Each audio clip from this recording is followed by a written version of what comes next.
Well, President Zelensky, it is good to see you again. This is our 7th visit together, and welcome back to Washington, D.C. As I have made clear on our 6 previous meetings and throughout Putin's brutal aggression and war against Ukraine, my support for the people of Ukraine is unwavering. I've been proud to stand with Ukraine. I will continue to stand with Ukraine, and I will work to ensure Ukraine prevails in this war. To be safe, secure, and prosperous, the United States must continue to fulfill our long-standing role of global leadership. We must stand with our allies and our partners. We must defend our democratic values and stand up to aggressors. And we must stand for international order, rules, and norms. Each one of these principles is at stake in Ukraine. And that is why Ukraine's fight matters to the people of America. The Ukrainian people are bravely defending their homes and their homeland, their freedom and their democracy against a brutal dictator. And the American people know well the meaning of freedom, of independence, and the importance of rule of law. These ideals are central to who we are as Americans. And some of the most important moments in our history have come when we stood up to aggressors like Putin, just as we must today. Indeed, standing with our friends and defending our ideals against tyranny has helped make America the most powerful and prosperous nation in the world.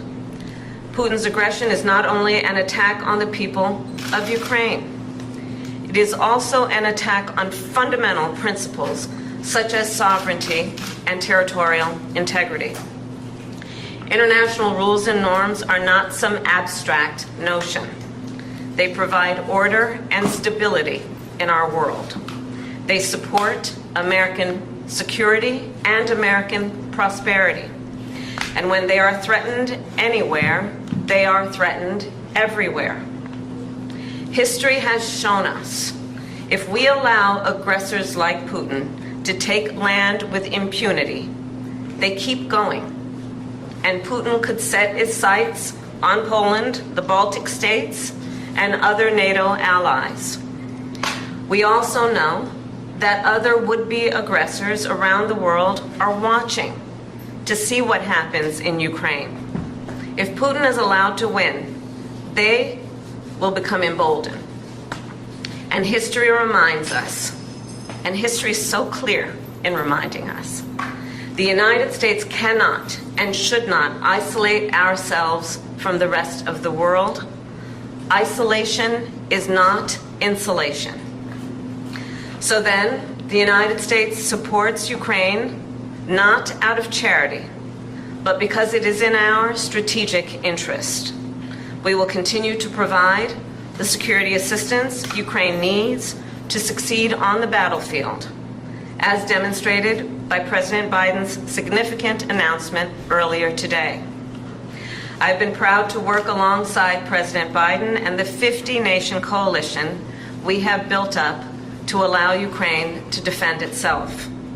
Thanks to this coalition and the skill and the bravery of the Ukrainian people, along with your courageous leadership, President Zelensky, Ukraine has stood up to Russia's aggression, and today, Kyiv stands free and strong.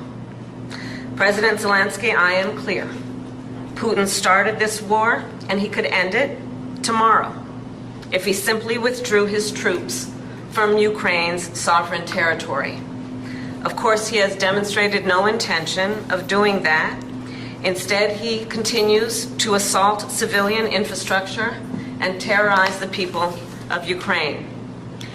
In Switzerland in June, along with 90 other nations at the Ukraine Peace Conference, I told you that the United States shares your vision for the end of this war, an end based on the will of the people of Ukraine and the UN Charter, and that we must work with the international community to secure a just and lasting peace.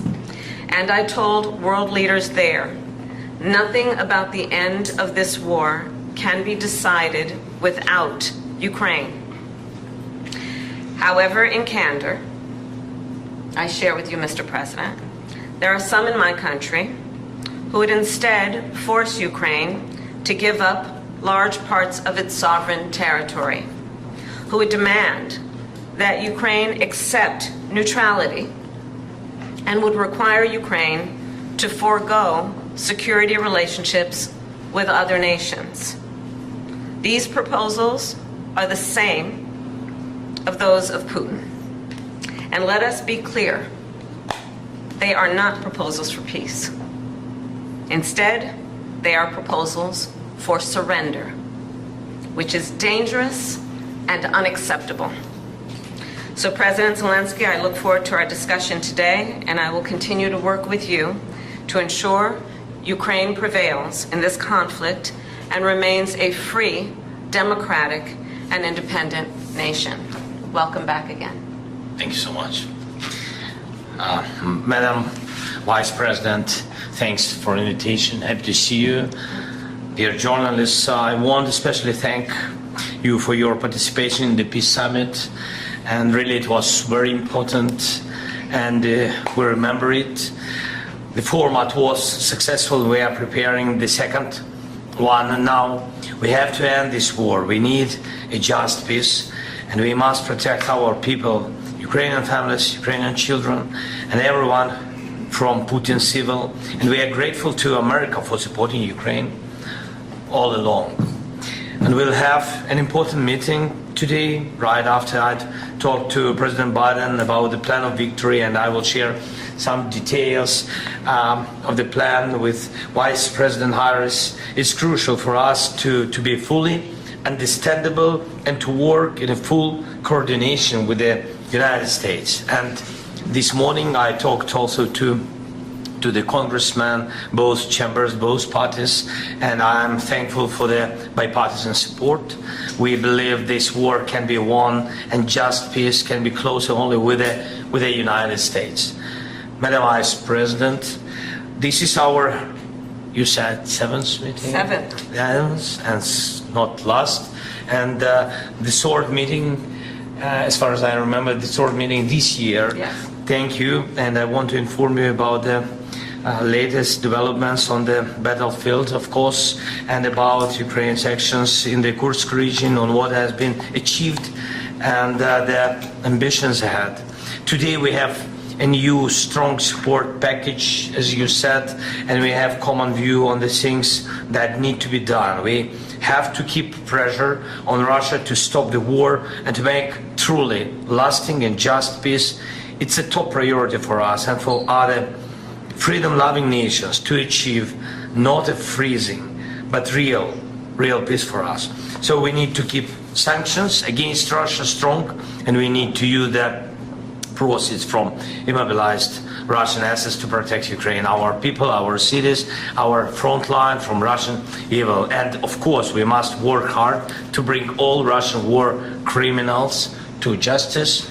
And one more thing, I want to inform Madam Vice President about the latest Russian missile and the Shahid's attacks against Ukrainian energy infrastructure. We need to urgently strengthen Ukraine's air defense to save thousands of lives and reduce Russian terror to zero. It's achievable. Thank you again. Thanks, America. Thanks to you, Madam Vice President. Slava Ukraine. Thank you. President Zelensky. Here, were you Thank you, Press. Any comment on Eric Adams, Vice President? Please say that. Everybody, please, thank you very much. Move towards the door.